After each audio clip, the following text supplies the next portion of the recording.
Hi, beautiful person. I'm really glad you're here. Welcome back to Becoming Her, a series about confidence, relationships, travel, and becoming the woman you know you're capable of being.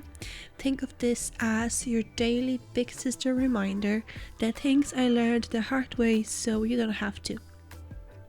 And today we are talking about something simple but life changing: choosing people who choose you. Many of us experience relationships where things felt uncertain. Maybe someone gave mixed signals, maybe they were warm one moment and distant the next.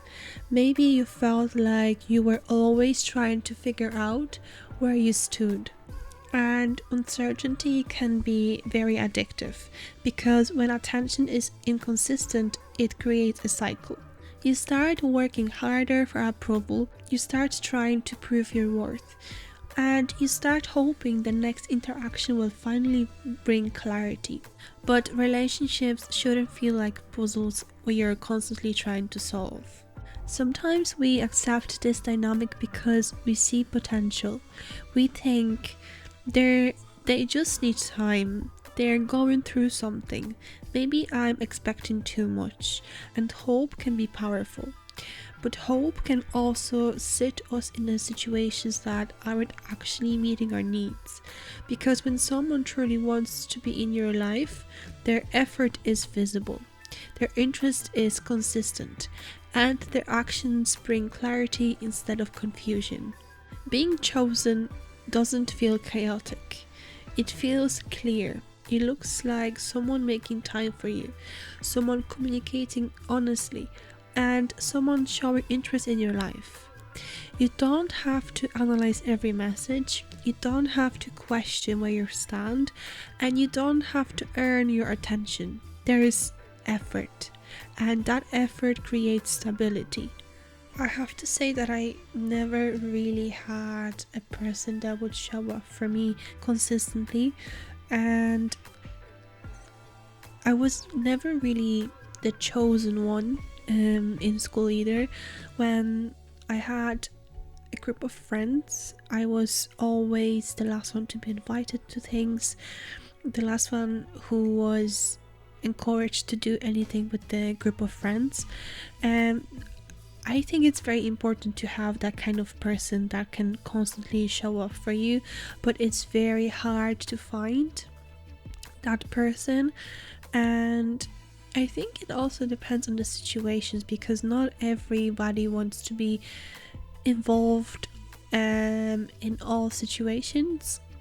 So if you have a person who shows up for you no matter what you're doing or where you are, you have to be very grateful because it's not easy to find that kind of person.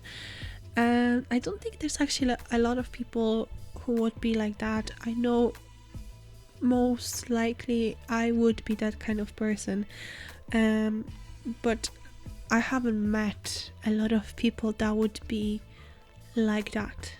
Choosing people who choose you requires self-respect. It means noticing when energy isn't mutual. It means recognizing when someone enjoys your attention but doesn't offer the same care in return. And instead of trying harder, you step back, not out of anger, but out of clarity. You understand that connections should be mutual, not one-sided. Growth in this area means not chasing mixed signals, not convincing someone to see our value, and not staying where effort feels minimal. Instead, you focus on efforts that flow both ways, care that is returned, and interest that is clear. You're not constantly guessing, you're simply participating in something mutual. Gently ask yourself, where in my life am I giving more energy than I receive? Is there someone I'm hoping will change?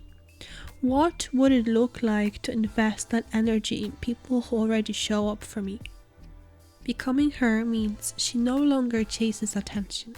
She pays attention to effort. She notices who reaches out, who listens, who follows through, and she invests her energy where it's valued, not where she hopes it will be valued someday. She understands something very important. The right people don't need to be convinced, they simply show up. Thank you for spending this time with me today.